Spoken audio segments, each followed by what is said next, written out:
I still remember the fear of the dreaded Turnitin Similarity Report. You'd submit your essay, and even though you knew you hadn't plagiarized, it was still anxiety inducing. What if I got a really high score? What if my work happened to be similar to something a student wrote a decade ago? What if Turnitin interpreted my quotes as stealing from the original author? So I genuinely cannot imagine the fear of submitting an essay in 2026. Because you don't only have to worry about the Similarity Report anymore, you've now got something far, far worse. The AI Detector. Turnitin's own AI scientist said on camera, "You'll have to take our predictions, as you should with the output of any AI-powered feature from any company, with a big grain of salt." That's Turnitin themselves telling you not to trust it. And yet, the AI detection tool is literally destroying students' lives with false accusations. Hit that subscribe button for more deep dives into EdTech tools. Thank you. Back to the video. Real students, real damage. Louise Stivers, a 21-year-old political science senior at UC Davis, had a Supreme Court case brief flagged while the university was beta testing Turnitin's AI detector. She told Rolling Stone, "It was definitely very demotivating. She called the entire debacle a huge waste of time that could have been spent doing homework and studying for midterms. She eventually proved her innocence with Google Docs history, but the investigation stays permanently on her record, so she has to self-report it to every state bar and law school she applies to, like a really rubbish ghost that only appears on application forms." And the university, they never even apologized. Brittany Carr at Liberty University was failed on 3 assignments and wrote to her professor, "How could AI make any of that up? I spoke about my cancer diagnosis and being depressed and my journey, and you believe that is AI?" She was still required to take a writing integrity class and even write an apology for writing about her own cancer journey. Man, that's just cruel. Leigh Burrell, a computer science student at the University of Houston downtown, got a 0 on a cover letter. Google Docs history, reviewed by the New York Times, showed she'd spent 2 days writing it. She had to build a 15-page PDF of time screenshots just to clear her name. And for her next assignment, she uploaded a 93-minute YouTube video of her entire writing process. As she explains, "I was so frustrated and paranoid that my grade was going to suffer because of something I didn't do."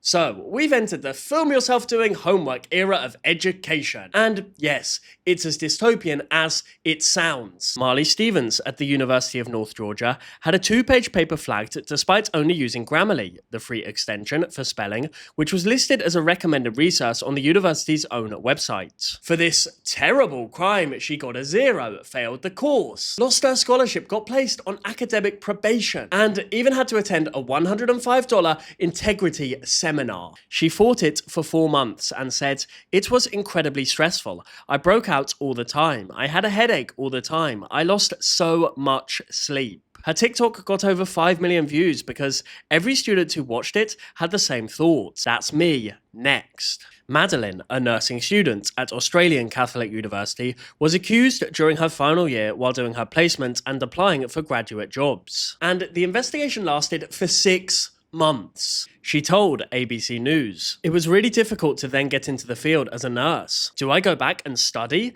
Do I just give up?" In the end, the accusations were dropped, but she'd already missed the graduate recruitment window. A nursing career, delayed indefinitely because of a false positive from an algorithm that its own creators say should be taken with a big grain of salt. Marketing versus reality. Turnitin Marketing says 98% accuracy and less than 1% false positives. "We expect we'll be wrong about 1 out of 100 fully human-written documents. That is a false positive rate of about 1%. That's pretty good, but it's not 0. Their actual product disclaimer says, "Our AI writing model may not always be accurate. It may misidentify human-written, AI-generated, and AI-paraphrased text, so it should not be used as the sole basis for adverse actions against a student." That is Turnitin on their own website telling you that their product might be wrong. And yet, 16,000 institutions are treating their output as gospel. That video, by the way, has comments turned off. Curious. That. Has Turnitin ever made you feel really stressed? Let me know in the comments, because the more of us who talk about it, the harder it is for universities to pretend it isn't happening. It doesn't even work. So you might be thinking, these stories are undoubtedly awful, but surely the tool must be mostly accurate if universities are paying for it after all. Well, no. A Temple University study found that Turnitin's AI detector was only 77% accurate. And, unbelievably, there was no relationship between the sentences flagged as AI generated and the sentences that were actually AI generated. So it's just flagging random sentences. It's the software equivalent of a police lineup, where the witness just points at whoever was nearest the door. Researchers who tested 14 different AI detection tools, including Turnitin, concluded the available detection tools are neither accurate nor reliable. Tellingly, none of them hit 80% accuracy. And if your smoke alarm was wrong 20% of the time, you'd rip it off the ceiling. And yet, we're giving these tools control over people's degrees. One computer science professor said, "We wouldn't accept a self-driving car that crashes 4% or even 1% of the time." He argues that the acceptable false positive rate for accusing students should be a sensible 0.01%. In his words, at this point, it's impossible. Turnitin claims less than 1% false positives. But even their own chief product officer admitted 6 weeks after launch, since our release, we discovered real-world use is yielding different results from our lab. Vanderbilt University did the maths on that 1% figure. 75,000 papers a year, 750 students wrongly flagged annually. That was enough for this university to disable the tool entirely. In their words, the tool posed potential harm to students, and fundamentally, AI detection is already a very difficult task for technology to solve, if it is even possible. And they're far from alone. Yale, Johns Hopkins, MIT, Northwestern, UCLA, and dozens more have switched it off. MIT's guidance is literally titled "AI detectors don't work," which could have indeed been the title of this video. The 2 AM panic.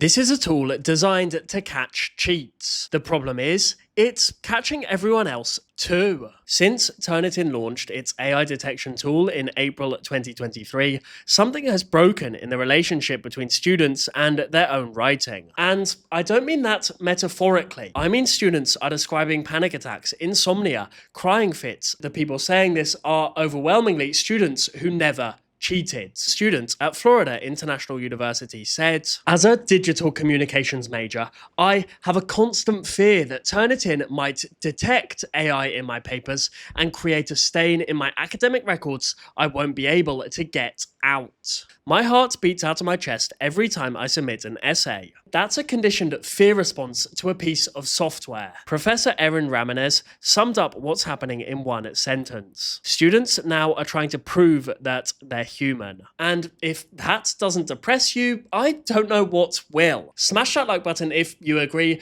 that Turnitin is doing more harm than good. If you don't agree, then keep watching and decide.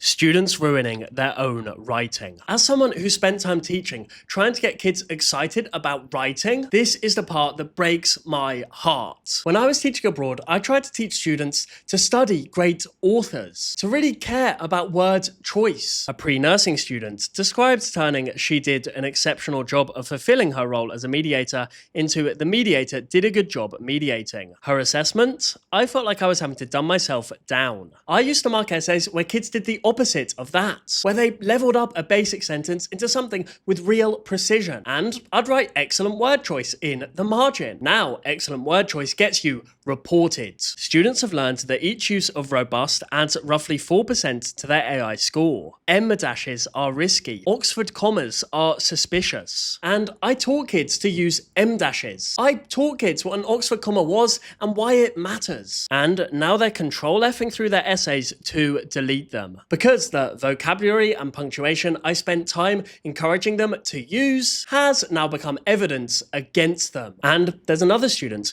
who began using AI for the first time after learning that M dashes could trigger detections. As she wrote to her instructor, "I feel like I have to stay abreast of the technology that placed me in that situation so I can protect myself from it." A student who never used AI pushed towards AI by a tool designed to catch AI. You couldn't write this as satire because no one would believe it. Mike Masnick of TechDirt captured the whole disaster in one sentence. We are teaching an entire generation of students that the goal of writing is to sound sufficiently unremarkable. When I taught abroad, I tried to teach kids that their words matter, that their voice is worth developing, that the effort they put in to choosing the right phrase is what separates good writing from great writing. And Turnitin has taught them the opposite, that the safest thing their words can be is forgettable. Before AI hit. And the crazy thing is, Turnitin was already messing with students' heads long before the AI detector ever hit. The similarity checker alone has been quietly doing damage for years. A biology student on the student room wrote, "I've literally rewritten it twice already from scratch, just in case I had accidentally phrased something similarly to the reference I cited."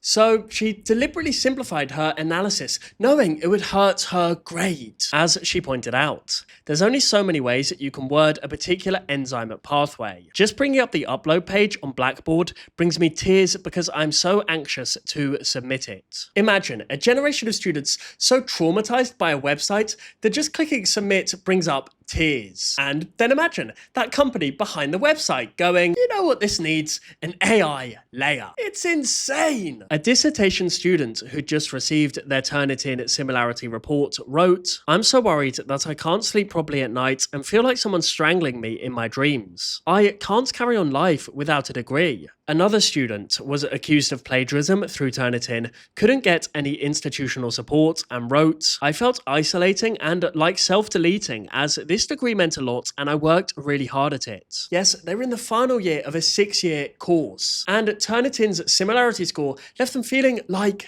that. That's what I mean. Pre-AI Turnitin was awful too. Another student described what repeated Turnitin submissions had done to their confidence. "I feel I cannot comfortably write to my best ability anymore, with this nagging fear that something I write could have been written by somebody else. It's making me procrastinate a lot, and I don't get any enjoyment or pleasure writing assignments through this constant worry." That's a student who has had their joy of writing surgically removed by Turnitin's Similarity Report. So it's little surprise that Turnitin holds a 1.2 out of 5 on Trustpilot, with a staggering 98% being 1-star reviews. One reviewer titled theirs, "Traumatizing students one submission at a time." Another said, "Best application to steal your work and make you doubt your sanity." And an examiner at the University of Nottingham confirmed what everyone already suspects. The people who worry a lot about plagiarism are the ones who have the least percentage of plagiarism in their work. And that's just it.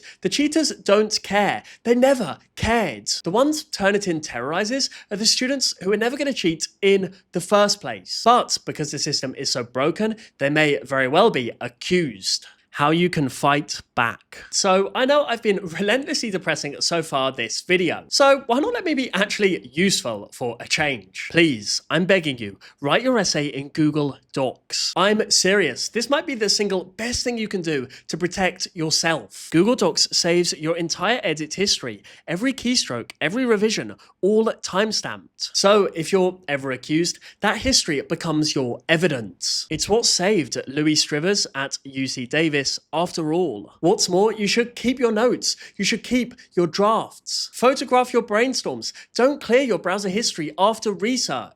Build a paper trail as you write. Because the students who survive false accusations are the ones who can show their process. And remember, if you do get flagged, Turnitin's own disclaimer says it shouldn't be used as the sole basis for adverse action. In the UK, the Office of the Independent Adjudicator has stated clearly, the responsibility is on the provider to prove the student has done what they are accused of doing, not on the students to disprove it. And look, that's huge. That means that the burden of proof is on the university. So if you are falsely accused, ask to see the full report. Ask what evidence exists beyond the AI score. And the courts, they're stepping in too. Orion Newby, a 19-year-old autistic student at Adelphi University, had his essay flagged as 100% AI generated. His professor told him it was too advanced for a first year, which, apart from being based on a broken broken tool is just a horrible thing to say, because he'd worked 15 to 20 hours on it with tutors, and he'd even run it through 2 detectors, and both, by the way, said it was human. His family sued, and in January 2026, a court ruled that the finding was devoid of reason and ordered Adelphi to expunge his record. This was a groundbreaking ruling, and I hope it means we'll see less of such cases in the future. The bigger picture. Turnitin's AI detector is ruining students' lives, and it's ruining the experience of university itself. The place where you're supposed to grow as a writer and take intellectual risks has become a place where students learn to shrink, choosing safe words over good ones, choosing bland sentences over bold ones, because the system punishes you for being too articulate. That's the opposite of education, for my mind. That's the death of it. And the detector doesn't work. I mean, independent researchers have proven it. Turnitin's own staff have admitted it. Over 30 universities have switched it off. And yet, thousands of institutions are still using it to make life-altering decisions about students who did nothing wrong. So, if you're at the moment in the process of choosing a university, you should really find out whether it uses Turnitin's AI detection checker. The plagiarism similarity checker has been around for decades and is far more established. So, I think you're going to have to learn to accept that. But if the institution has AI detection turned on, I think you should think very carefully about whether you even want to study there. Because a university that uses a broken tool to police your writing instead of nurturing it isn't going to help you grow as a writer or even a person. You honestly might be better off saving your money and going somewhere that actually trusts its students. Why not give this video a hype so we can raise awareness of this terrible issue? Someone might see it in the hype charts and at least not feel so alone when they're submitting through Turnitin. Thank you so much for watching my video. From me, Snipe Snap, from my cat Leroy. See you soon. Snipe, Snap, out.